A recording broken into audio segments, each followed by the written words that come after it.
Hello and welcome to a new series from D1Baseball.com. We are calling Fourth Coach Conversations. I am going to be your host, Michael Patrick Rooney. This series we are really excited about. It's going to be the next 11 Sunday nights, and we have a presenting sponsor. We are super grateful for this. A special thank you to Netting Professionals, who again will be the presenting sponsor for this. Netting Professionals specializes in this design, fabrication, and installation of custom netting for college baseball programs all around the country. The next time your field or facility needs something new, make sure you check out Netting Professionals. These guys are awesome. They are huge supporters of amateur baseball, college baseball in particular. We're so thankful to Will Miner and those guys. So again, these guys support us in college baseball. Just encourage everyone in college baseball. Any needs that you have for your facility, make sure you are in contact with Netting Professionals. These guys are awesome. So, fourth coach conversations. What do we got here? So, for those that don't know, and I think everyone probably watching does, but in college baseball, we have a very unique thing called the volunteer coach. This is really the entry-level position in college baseball. And we're calling it fourth coach conversations because, these five guys, and when I was the volunteer, you're the volunteer because you can't be paid by the school. You can't have benefits from the school. You can't recruit off campus. But you are literally the fourth coach on a Division I baseball staff. I mean, think about that you're coaching Division I athletes, but you have to volunteer. It's the craziest thing ever. And so, I got to be the volunteer for 18 months when I was at Arizona State from 98 to 2000, many moons ago. And, my experience was probably like these guys. Incredibly impactful. I'd say of my 15 years in college coaching or in coaching in general, it was the most impactful of my career, just the learning curve, etc. But it was also very stressful. You can imagine not getting a paycheck is stressful. Not having benefits is stressful. Not being able to off-campus recruit and get your name out there is stressful. So we thought this would be a great idea. Selfishly, I want to get to know these guys. This is the next generation of coach in college baseball. This is the future of the game. So over the next 11 Sundays, we'll rotate 5 new guys in here every Sunday. And really what I want to do is I want to hear these guys' stories. I want to learn more about their philosophies in coaching. And obviously, that's always a work in progress for all of us. And we'll talk a little bit about the volley life, the volunteer life, some fun. I've got some fun things that I'll share. I'm curious to hear some of your guys' stories. So, and again, like I told you guys, this is not just one conversation. This is the start of many conversations. I want to stay in touch with you guys. I hope you will stay in touch as well. So let's start with some introduction. So, Toby, you're going to go first because we're going to go alphabetical order. So Toby first, then Bobby, then Devin, then Calvin, then Andrew. So what I want you guys to do is give us your name, where you're coaching, how many years you've been there. I also want you to give me your high school name and mascot, your high school's colors, and a most notable alum from your high school, or if you don't have one, just what your high school is known for. So again, name, school, how many years you've been there, your high school name and mascot, the colors, and a most notable alum or what your school's known for. So, Toby, kick us off. Yeah, Toby DeMello, excuse me, University of Arizona. I've been here for all of 2 or 3 months now. Nice. I'm originally from Sacramento. I went to Roosevelt High School, and ironically, probably the most famous alum from Roosevelt is probably Teddy Bruschi, who was obviously an awesome football player here and won a couple Super Bowls with the Patriots. So I guess it comes full circle. Roseville, give me a mascot and some colors. Oh, Tigers, orange and black. Solid. Who's the most famous baseball alum for Roseville? Ooh, gosh. You know what? This is bad because we have a. Is it you? No, it's not me. I'm not famous at all. It's okay. No, we actually had a pitcher in my class who was way, way better than I was. He pitched at Fresno State for a couple of years and then actually ended up transferring to Fresno Pacific. I don't know if you remember the name Derek Benny. He was the freshman pitcher of the year in the WAC. Yep. I believe in 2009. We have some big leaguers from my high school. I'm blanking on the names. That's all right. We can come back to that. We can Google that. Yeah. Bobby, you go next. Go ahead, Bobby. My name is Bobby Warnes, and I'm at the University of Arkansas. I'm from Overland Park, Kansas originally, right outside of Kansas City. And my high school was Blue Valley West, the Jaguars, and we were black and red. And then the most notable alumni I would say is probably Matt Beasler, who played on the United States national soccer team for a long time and was like in the World Cup. So I'm going to feel really bad if I'm leaving someone out, but I think that would probably be the most notable. He was on the Olympic soccer team for a long time. I think he recently retired. I think he was like a 2005 grad or something like that. But yeah, he was on the national team for a long time. So I think no astronauts, no former Jags that went to the moon. I'm going to feel really bad if there was a Jag in space and I got no idea. I would say Matt Beasler would probably be my final answer. That's an impressive soccer pool, though, Bobby. I see you working. You're not just one lane, multi-dimensional. Hey, how many years have you been in Arkansas as a coach? Oh, you're right. So this will be my second year. The last year was my first year here. Yes. Okay, perfect. Awesome. Devin, go ahead. Devin Fujio. Oh, we lost him. He zapped himself. Hey, Cal, you go next, and we'll come back to Devin. Yeah, my name is Calvin Peacock. I'm with Bradley University. This is my first year there. I'm from Bartonville, Illinois, which is just outside of Peoria. I went to Limestone High School. We are the Rockets, and probably the most notable alumni would be Jim Tomey, Hall of Famer, and he's done a lot for the school, and just an awesome guy. And colors, what were the Rockets? Blue and white. It's an odd color for Rockets, but I'll take it. I like Rockets is strong. Excellent. Jim Tomey, that's great. Is Limestone a small area, small high school, or is it a fairly big high school? Oh, I think we are 3A. I'm out of 4 classes in baseball, so we're about 1,200 students. It's usually what we say. So it's a good size school. It's kind of the middle of the pack. So. Nice, go Rockets! Awesome. All right, Devin, go for it. Don't zap yourself this time. Can you guys hear me? Yeah, we got you. Yes. There we go. I'm at Austin Peay State University in Clarksville, Tennessee. This is my first year here. I actually grew up in the state of Hawaii. I went to HPA, Hawaii Preparatory Academy, and we were the Kamakani, which is loosely translated Hawaiian to English as the wind. Red and white were our colors. What was the last most notable alum, most famous alum? What do you got? Most famous alum, probably. Oh, geez. I'm going to go with Max Unger, former NFL center for the Saints, Seahawks. I might be missing a team in there, but he was center for Drew Brees for a long time in New Orleans. Love it. What so you said the nickname, the mascot translates to the wind. Is that what you said?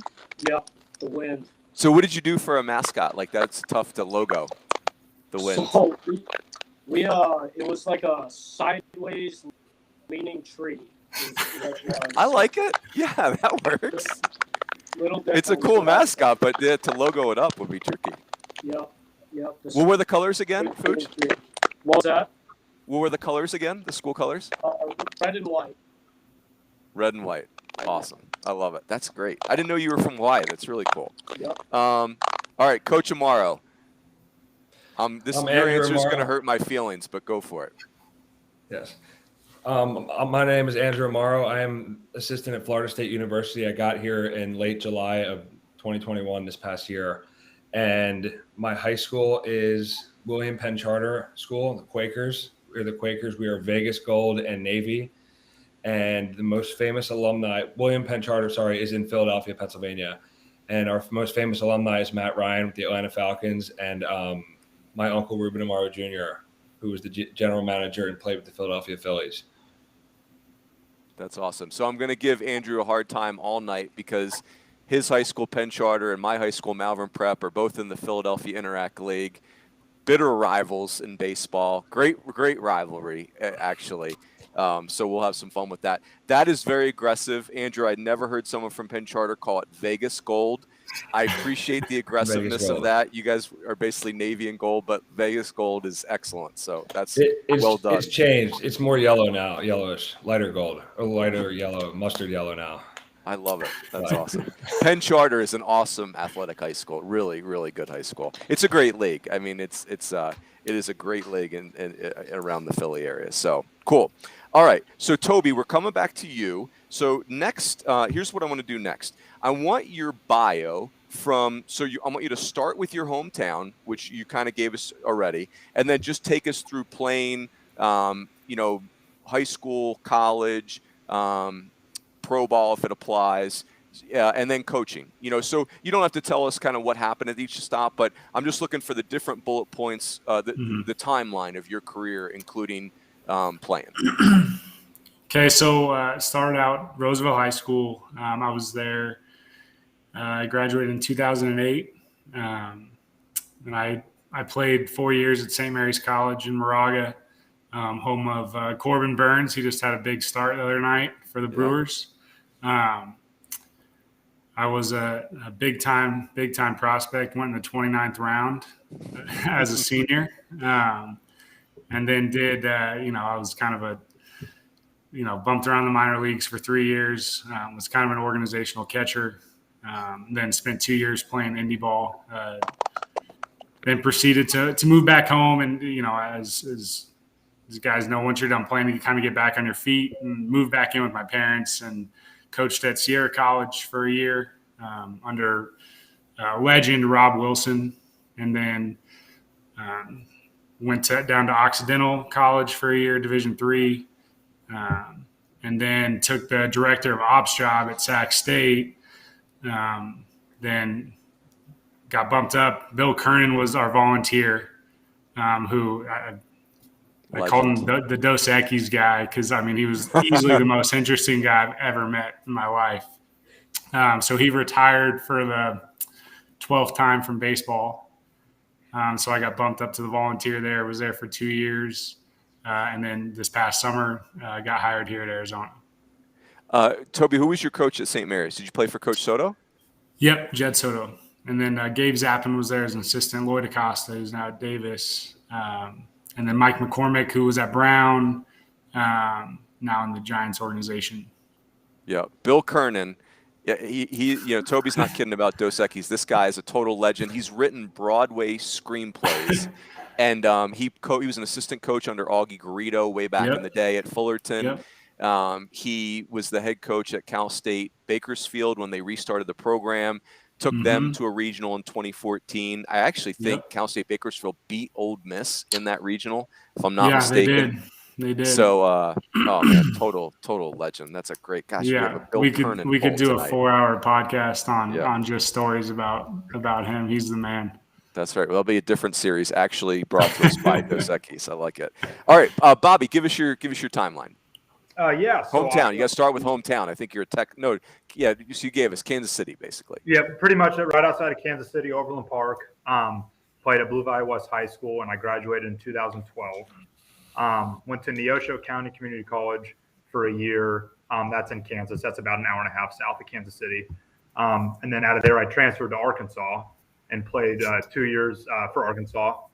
And Toby actually has me beat by a round. He was drafted in the 29th round, so you'll have that. I was in the 30th round, so you're going to have that over me the entire call. Drafted by Houston in 2015.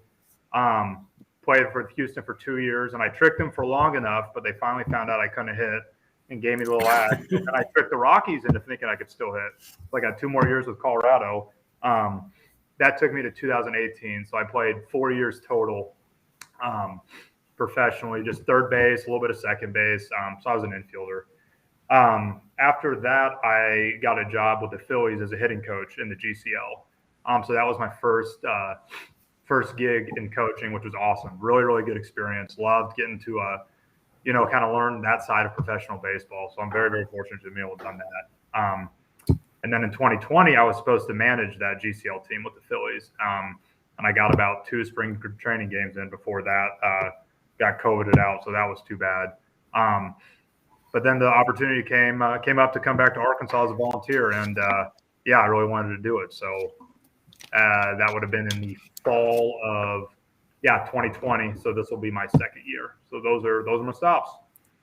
Bobby, so did you sign as a junior 1 year at Neosho and 2 at Arkansas? Is that right? Yes, sir. Yes. Awesome. Excellent. Cal, you go next while we're waiting. We'll get Devin back in here. Yeah, Limestone High School, and just outside of Peoria, Illinois, in Bartonville. I graduated in 2016. I went to Southeastern Illinois College, which is a JUCO down in Southern Illinois. Played there for 2 years, and then transferred to Chicago State.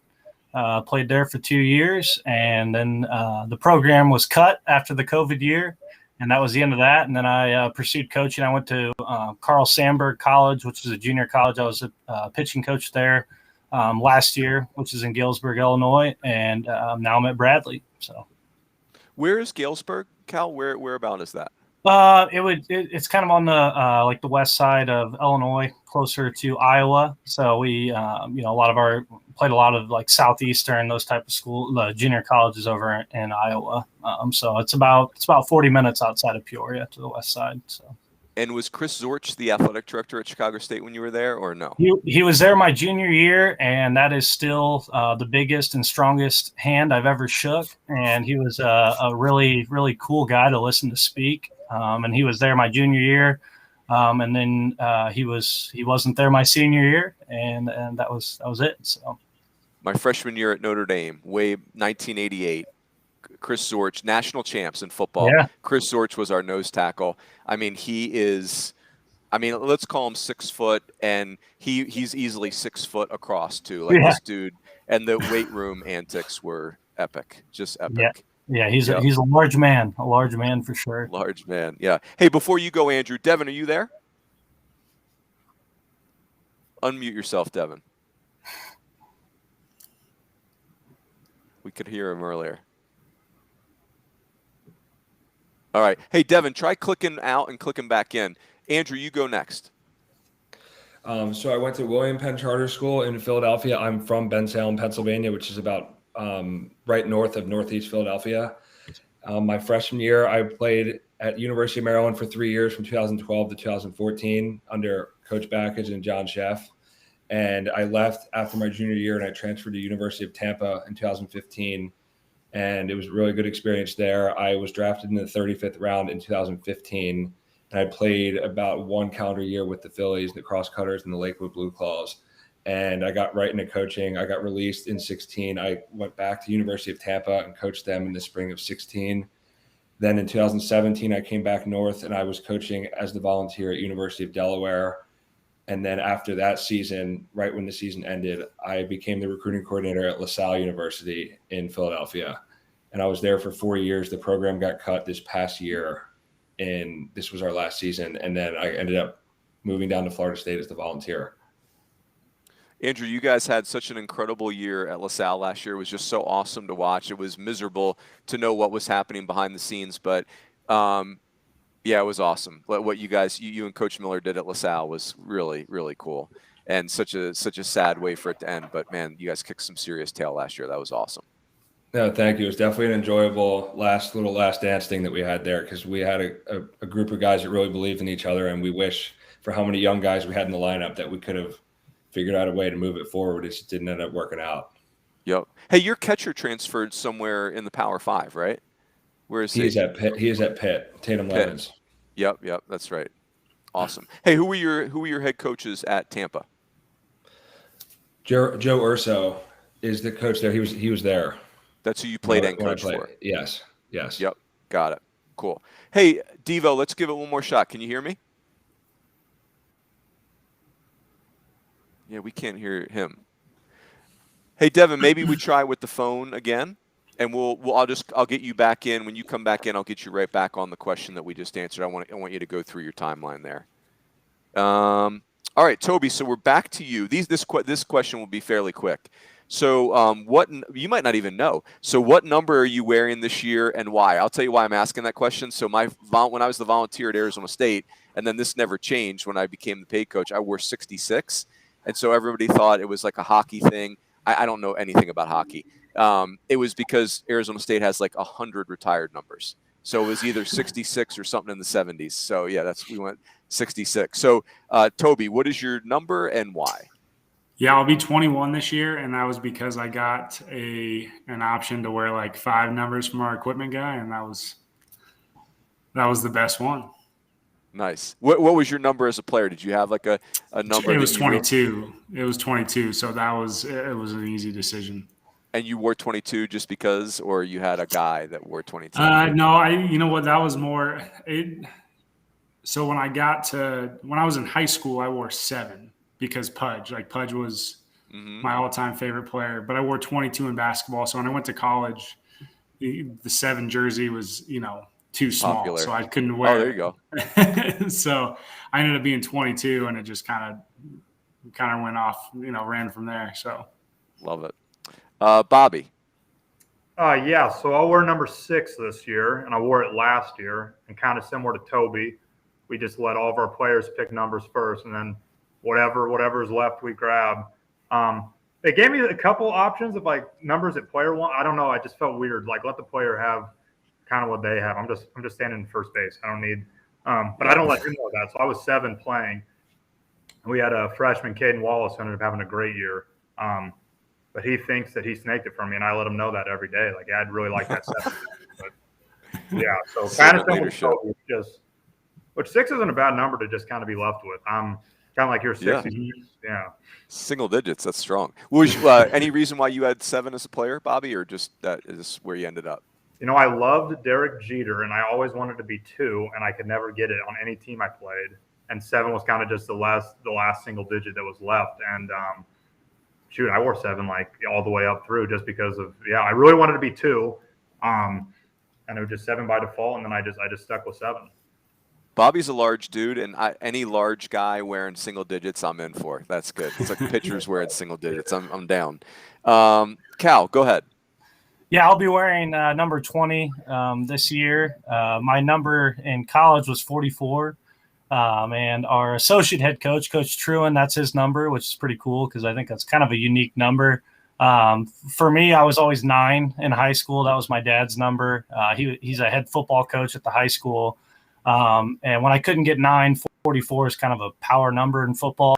So I kind of had as a pitcher, and then it was pretty cool to get to Bradley. And, that's a number that's not usually spoken for, but our associate head coach has got that number. So I ended up with 20. So. Did you play high school football for your dad? I didn't. So right when I was when I went into my freshman year, he wasn't coaching anymore. I played 4 years, and then I think 2 years after I finished, he is now back there. He is now the offensive coordinator. So I missed him, and I was a receiver, and he throws the heck out of the ball. And when I was playing, we ran the heck out of the ball. So I wish I would have played for him. But yeah. So.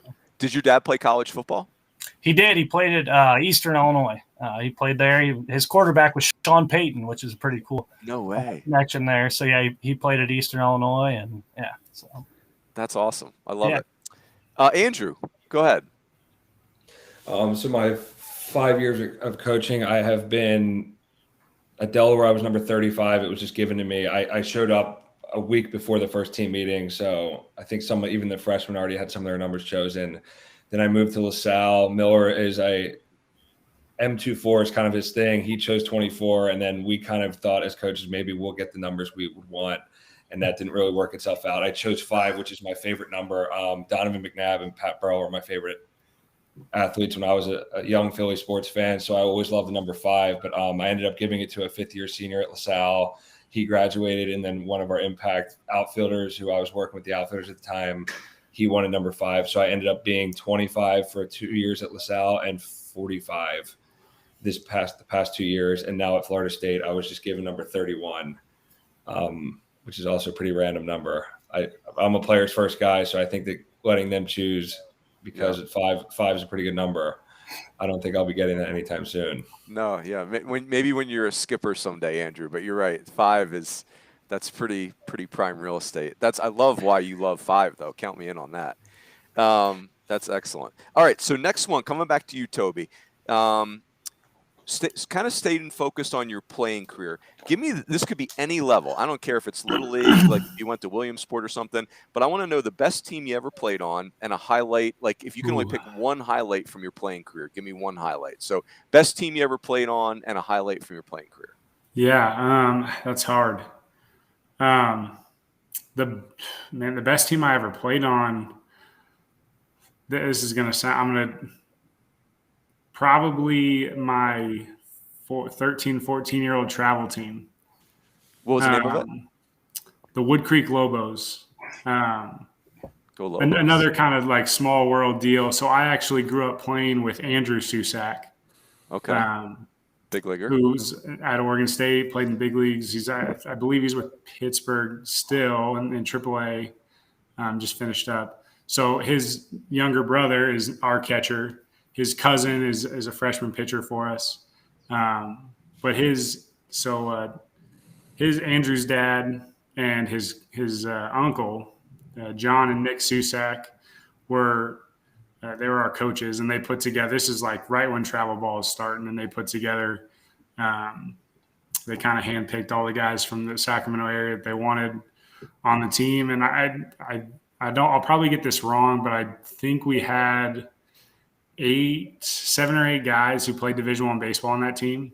Love it. And then they did it again too, like with Daniel and Tonko's year. We have TJ Nichols here, who's on their team. Carson Blatnick's a catcher at Sac State now, who played at Washington. They had another team that had like 10 Division I players on it. So I think that was probably it. And then as far as memory, in 2014, we won the Appy League, and that was pretty cool. That was a really fun moment. Love it. Probably my best baseball memory. So, Bobby, same for you. Best team you ever played on, and a memory from, like if you only pick one memory from your playing career. Yeah, so I think the best team I ever played on would have to be in 2018 when I was with Double A with the Rockies, Hartford Yard Goats. I think like that whole team's in the show now, minus me. I'm very happy to be on the Zoom, but I'm not in the You're in a different show. Yeah. I mean, like Brendan Rodgers was the shortstop, Garrett Hampson, Sam Hilliard. We were pretty dang good for that league. And then I remember the Blue Jays, like their infield was Vladdy Jr., Bichette, Gurriel, and Biggio. So like that was like playing against them. And we played against them a lot. I want to say we played them over 20 times. And again, like you say, the team I played for, I didn't really play for them. Like I was on the roster and I got ABs every now and then. But I think, that Double A Rockies team in 2018, a good majority of that roster is in the show now. And then favorite memory, I mean, it'd have to be 2015, my junior year here at Arkansas, going to the College World Series. I mean, just growing up as a kid, really wanting to do that. And it was a really rough start to the year. We were like around a 500 club going into a conference. I think we start 1-5 in the league, which, I mean, you guys know that can be really tough to get out of, but just kind of things started clicking. I don't think we lost another series the rest of the way. Got to play the super at home. So, I mean, 14,000 people. It was going to the College World Series was really special. That's awesome. That was the super regional with Missouri State, right? Exactly. So our hitting coach, Coach Thompson, was the hitting coach then at Missouri State. That was pretty chippy, too, if I remember, too. Oh, yeah, and I let him know. We talk about it a lot more people do around the office, that's for sure. But, it was a chippy. It was a good – I mean, they were incredible. I mean, they won 50-some-odd games. They had Jonathan Harris, first rounder. Matt Hall was their Friday guy who led D1 in strikeouts. He's got some big league time. Ironman was the shortstop, right? So that was the next year, or maybe 2017. Okay. Yeah, so he was not. Gotcha. I mean, Ironman was. Was Berger on that team, or he wasn't quite on that team? He was a freshman. Okay. And he didn't look like it. He looked like he was a draft eligible junior. Like he was obviously very big special. dude. So that team was loaded. But you're right. It was very chippy. It was a very chippy series. I love it. Cal, you go next.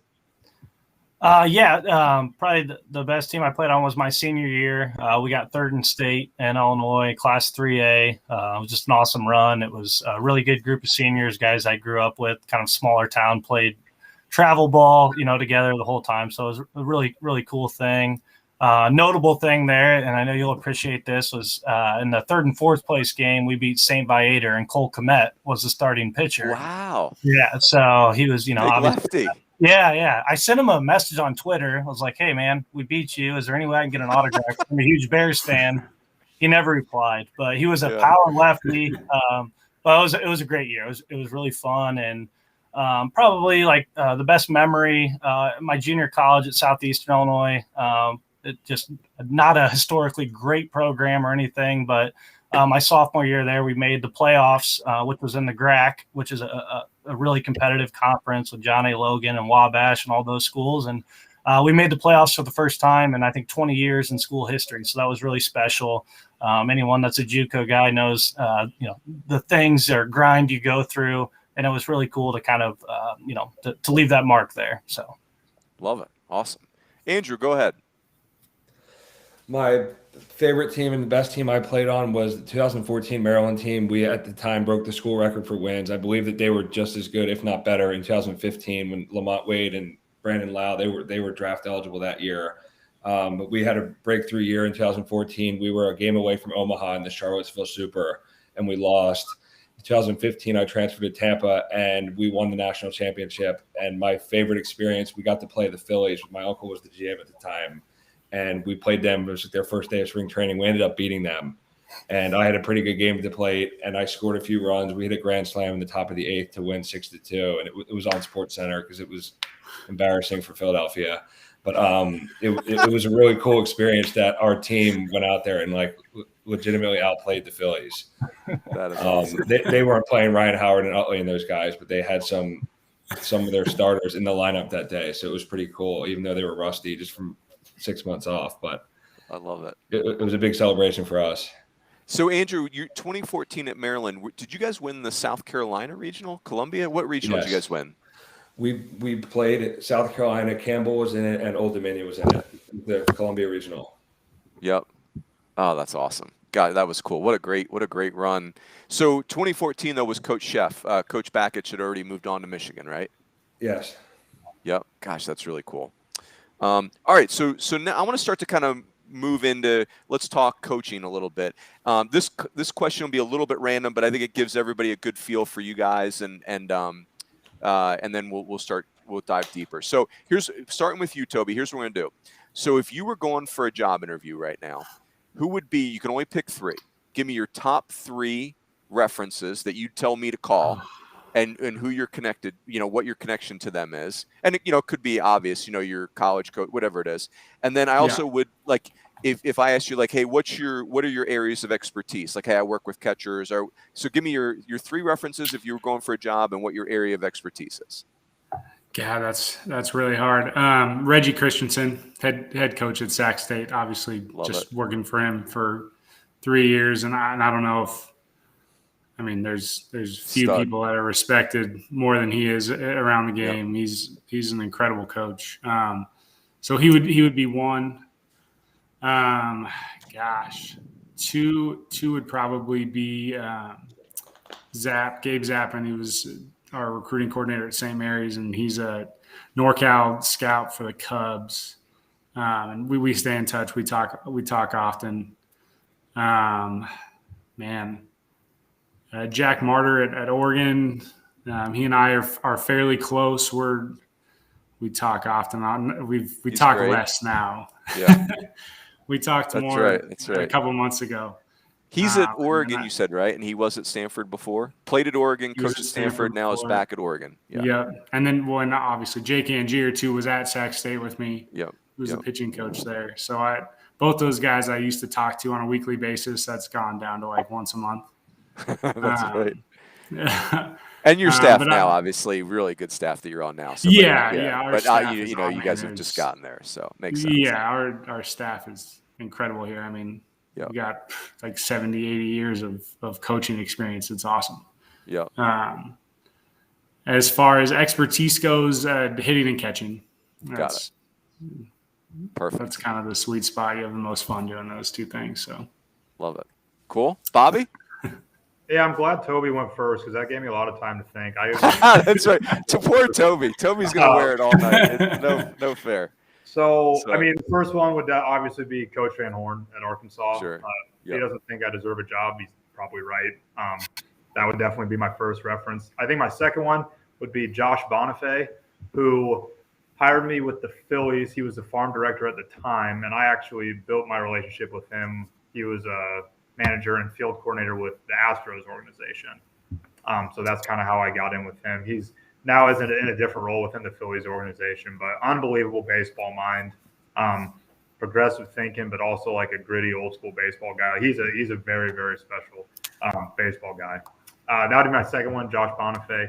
And then third, I'd have to say Chris Forbes, who similar relationship to Josh. He was the guy that signed me with Colorado.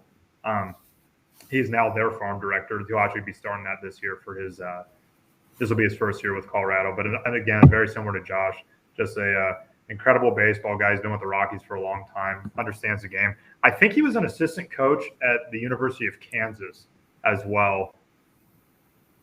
Early 2000s, late 90s. I may have my timeline a little bit off, but so yeah, he's very familiar with both the college and the pro game. And in terms of expertise, I guess, or my area of focus, I'm similar to Toby, hitting and catching, but I was also an infielder, so I kind of do all three here at Arkansas, kind of working with hitters, helping Coach Thompson, and then catchers and infielders, helping with Coach Van Horn. So those three, really. Bobby, did catching, was that something that you tried in junior college? I don't remember you catching at Arkansas. No, you're exactly right. Tried? Yeah, I mean, I think I was a very elite catcher in like 7th grade. That's maybe my the extent.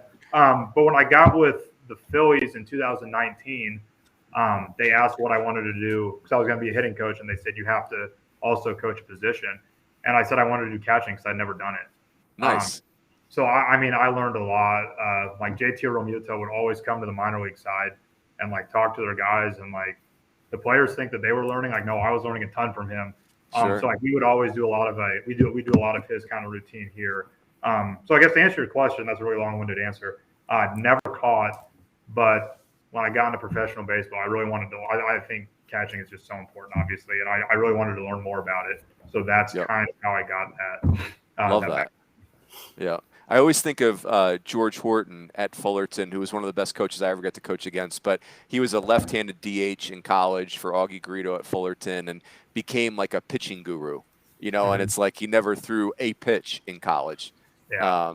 It was a position player, but just, yeah, it's like, hey, you learn new positions. It's the best. I love it. Cal, you go next. Yeah. My number one reference would be Steve Jocelyn, who was my head coach at Chicago State. Great. Just you know, just an A1 guy. He was at Northern Illinois for a long time, and you really learn how much he's respected the more you start to talk to people and you bring his name up, and people speak really highly of him. So such a great guy. You know, taught me so many things outside of baseball, and that was really, really important. And then Nate Metzger at Wright State's been a guy that has been just amazing to me. He recruited me a little bit when he was at Heartland Junior College. And just one of those guys I kind of reached out to out of nowhere, and he just, you know, welcomed me with open arms. And he's been a guy, if I have any question about anything throughout this whole process, he gives me a straight up answer, and a guy I can rely on that's done it and done it really well. And then Coach Dominguez at Bradley, we've only been together for a short time now, but it's unbelievable the amount of knowledge and things I've learned from him. And again, a guy that's just really respected. He's on, you know, a lot of different boards. He's a great guy in that aspect. So, as far as expertise, I was a pitcher in college. I was a guy that knew I wasn't really going to have probably any pro ball opportunities. So I really tried to start taking it in from as many different angles. And then Bradley kind of gave me the opportunity to work with outfielders. So I'm working with the outfielders now. And, you know, trying to be the right-hand man for Coach Truen, who does all of our hitting stuff, and trying to take in as much as that as possible. And then trying to give them an outlook from a pitching perspective, but working with hitters. So really just trying to be as well-rounded as possible. And Bradley's given me a good opportunity to do that. But my background is definitely in pitching. That's you know, kind of what I did and what I'm most confident in. So Love it. Andrew, go ahead.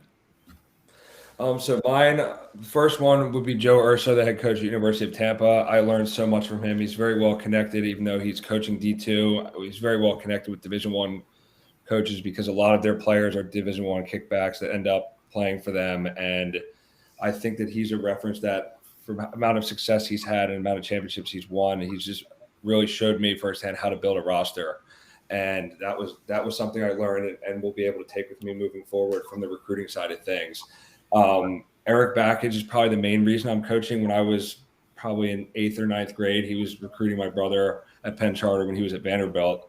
And it was really awesome to see how he ended up building Vanderbilt and starting what they are now. And then he got to University of Maryland, and it was like the school I wanted to go to. And then it ended up working itself out that I got to play for him for a year.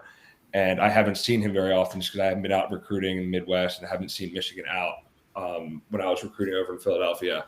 But he's someone who really spearheaded what college baseball is for me, and how to build a roster and how to get kids to buy into something and buy into the same program so that you guys can end up trending in the right direction. And that's something that I'll never forget that I learned from him in my 1 year of playing for him and while he recruited me when I was at University of Maryland. The third one will be Rob Vaughn, who is the current head coach at the University of Maryland. I'm sure he's one of the reasons why I was able to get this opportunity at Florida State. He's very close with Jim Bellinger, who's our pitching coach here now. And he's awesome. He created, and we played under this pack mentality, and he really had our offense buy in and had this belief system at University of Maryland that was really cool, because we didn't have the sexy recruits. We weren't first, second rounders coming into Maryland, and we ended up having the two best teams in their school's history in 14 and 15 because of a lot of what he did with our offense. And something that I'll never forget is playing under an identity that was really about our mindset and our belief system. So that's someone who I'll definitely cherish the relationship I have with him, and getting to see him out maybe a little bit more recruiting here and there moving forward. So Coach Vaughn coached the pack, that pack mentality that Yes. Matt Diggs has made really. Oh gosh, that's awesome. That makes perfect sense to me. Oh, that's great. Yeah, you're right. You're right, Andrew. I'd agree with you. You guys at Maryland couldn't really get the Malvern guys. You're getting the Penn Charter guys. So, I couldn't resist. Yes. I had to take one shot at Penn Charter.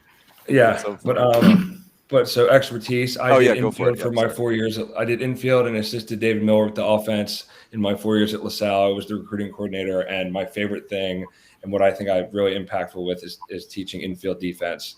I'm currently doing outfield here at Florida State. Coach Martin does the infield, and Metcalf does the catching. But teaching infield play and is something that I think I'm really valued at, and I really, really think it's so important in building a roster.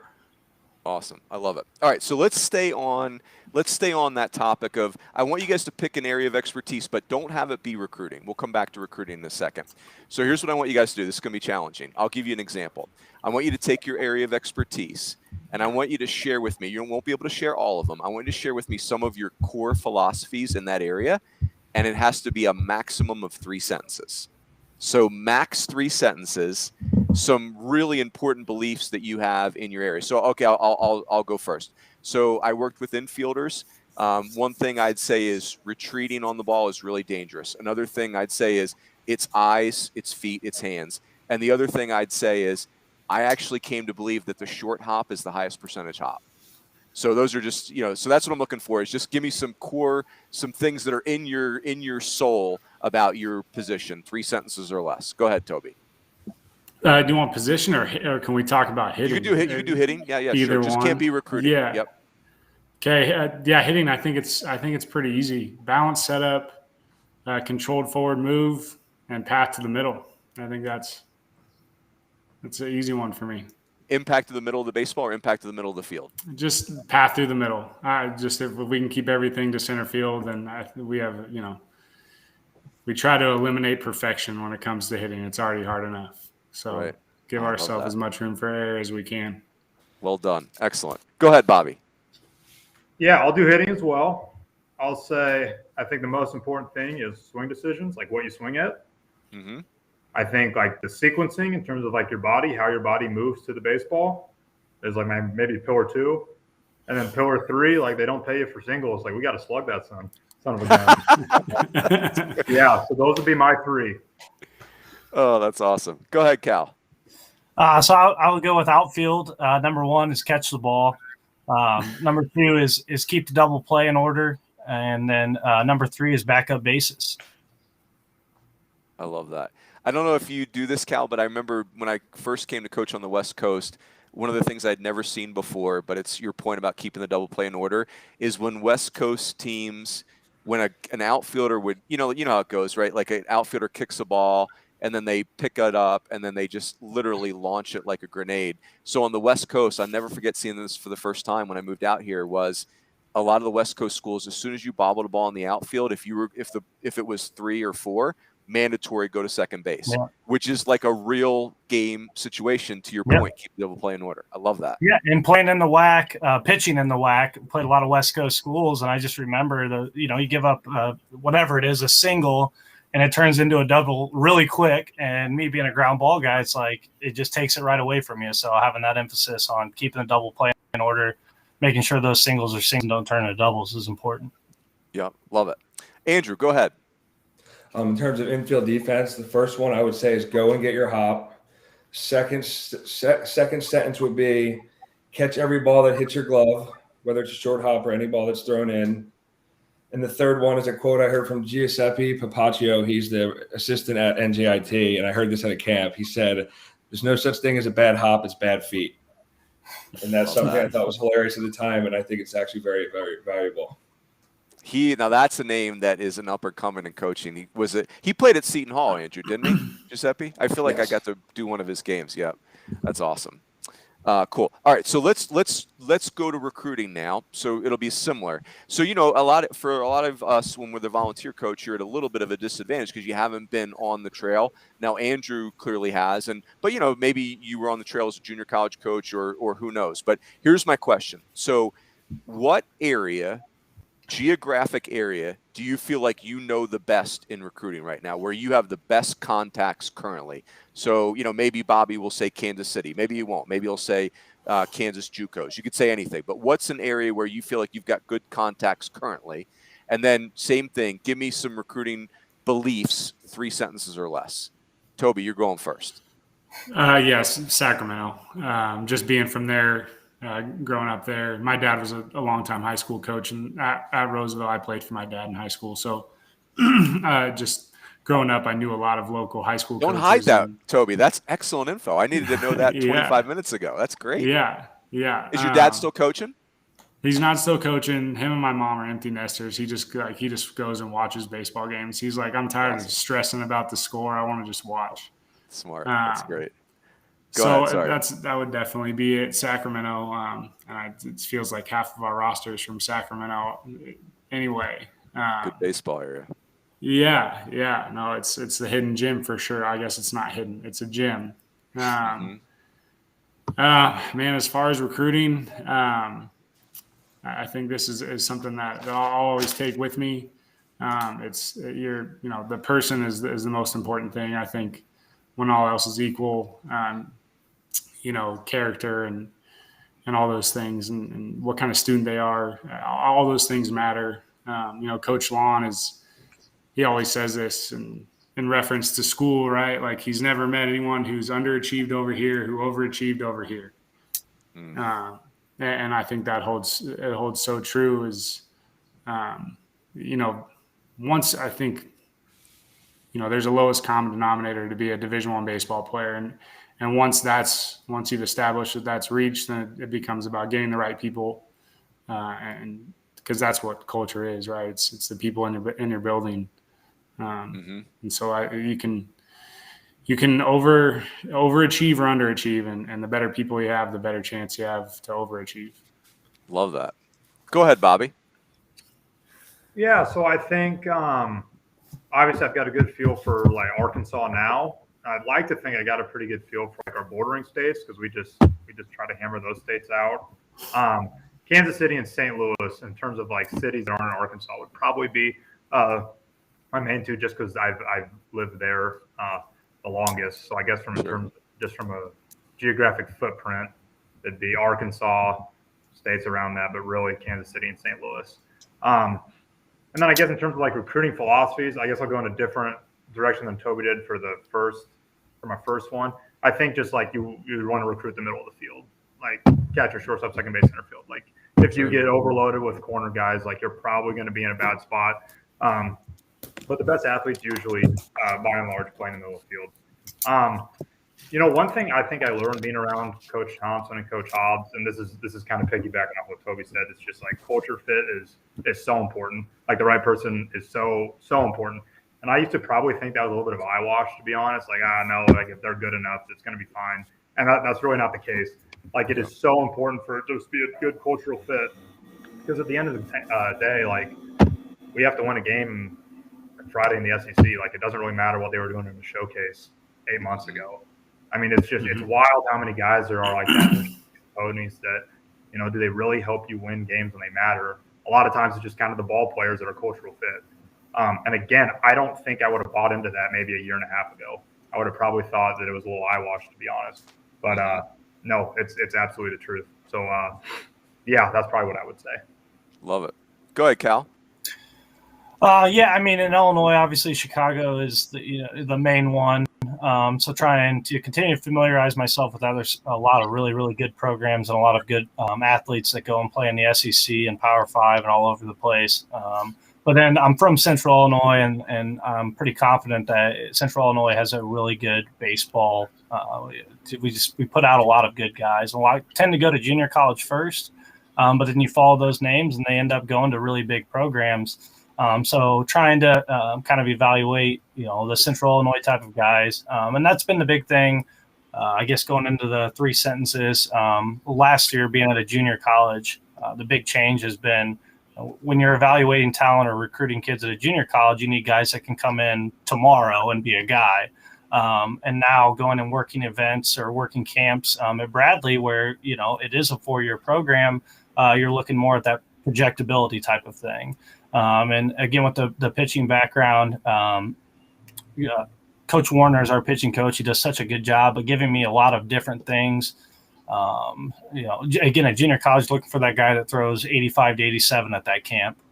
When you're recruiting at a 4-year at a place like Bradley, you might be looking at that guy that's throwing 82 to 84, but he does a few things really, really well that makes you believe he's going to be a stud in a couple of years or a year or two from now. So learning that a little bit has been important in the recruiting process. And then the last thing is GPA. Bradley is a school that is academically, tough to get into, and then also, tough to succeed and do well. And that's something that we prioritize quite a bit is doing well in the classroom. So a lot of guys eliminate themselves, just from the academic standpoint. So, there's we get guys send to us all the time, hey, you should check this kid out. And the first thing we look at is a GPA, and they might eliminate themselves right away, just in that aspect too. So I think that's a really important part of not only what we do, but on the athletes side of things is give yourself a chance to be recruited by some of these schools. So. Love it. Andrew?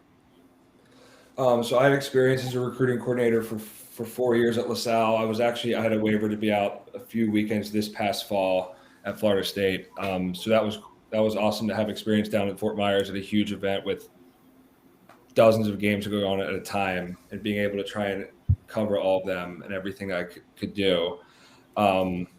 Philadelphia is, I think, my most comfortable area just because I have contacts. My dad runs the Philly Bandits travel team, mostly located out of Bucks County, some kids in Montgomery County as well, and Delaware County. At LaSalle University, we were so close to Jersey. We had a lot of kids from South Jersey, public schools in Cherry Hill East, West, pretty much Central Jersey all the way down to the beaches. We had kids from the majority of those areas. So I'm confident recruiting in those areas just because I have contacts from the high school coaches and travel coaches.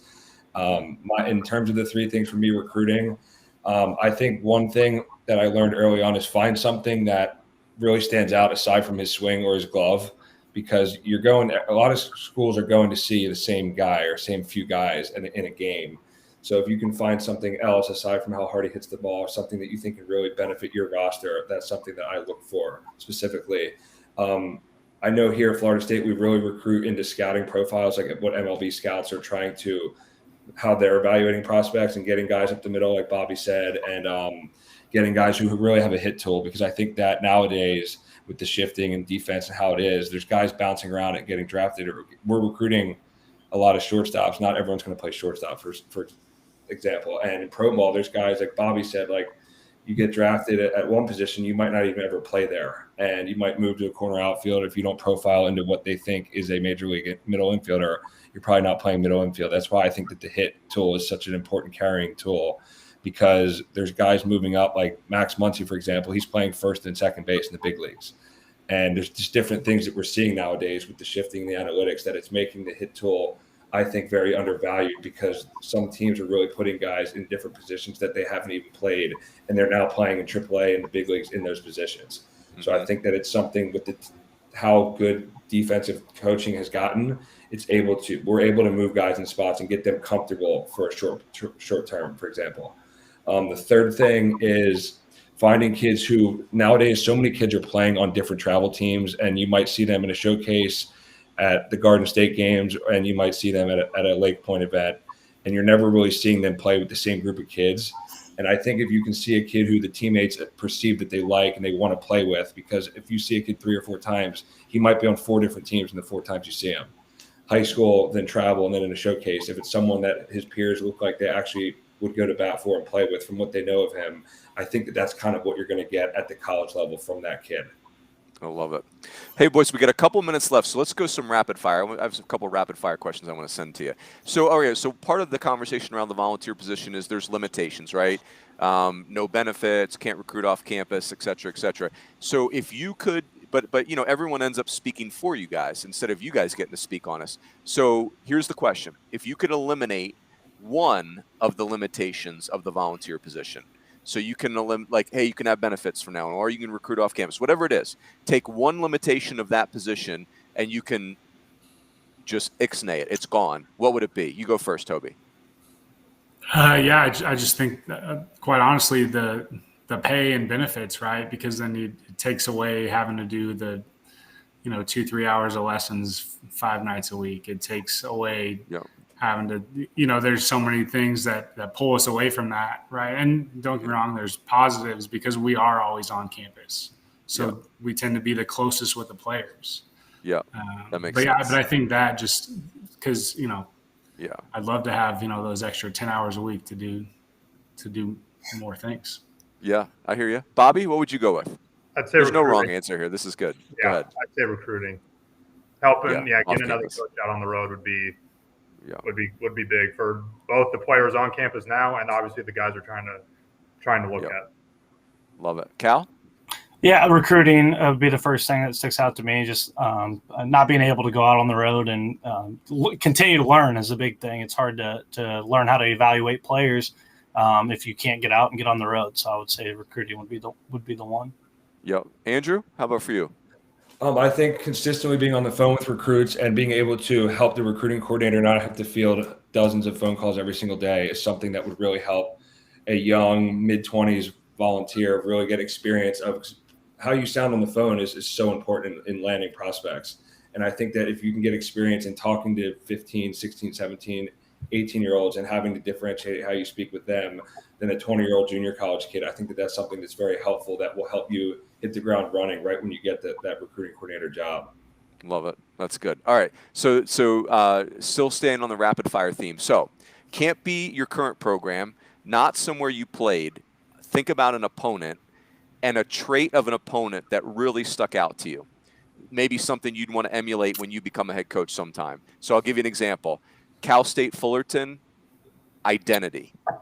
I'll never forget just how they were so good at being who they were. They had a unique identity, and they were unbelievable at it. Toby, you go. Yeah, I think when I was at Sac State, New Mexico State, when Brian Green was there, their offense they were just really hard to pitch to. It was hard to get guys out with the same plan. You really had to pitch. Mm-hmm. And I always felt like they were really, really tough to pitch to. Love it. Bobby? It's a really cheap answer, but I'm going to say it anyway. Missouri State, when Coach Thompson was there, I remember that. That's well played. I know it's cheap. I mean, just like 1 through 9, the way they went about their ABs, like they did not chase and they hit a lot of doubles.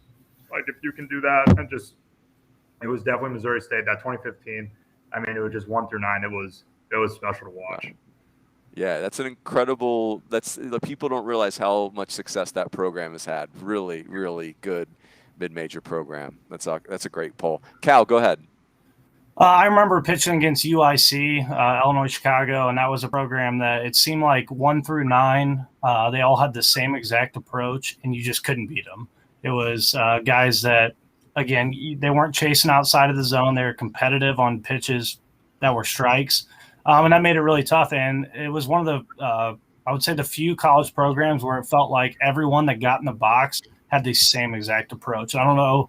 I've never been able or to talk to those coaches, and obviously they have some legendary ones. And but their approach there at UIC, it was I don't want to say cookie cutter because it almost sounds like an insult, but everyone that stepped in the box came with that competitive mentality that they were going to do damage on pitches in the zone, and they weren't going to get cheated, and they weren't going to chase. And that was a program that I remember playing.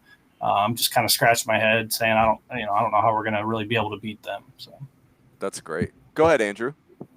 And I was at LaSalle right before the pandemic. We had a 3-game set at Wofford, and we prepared for their team offense and their base running and everything that they're really skilled at.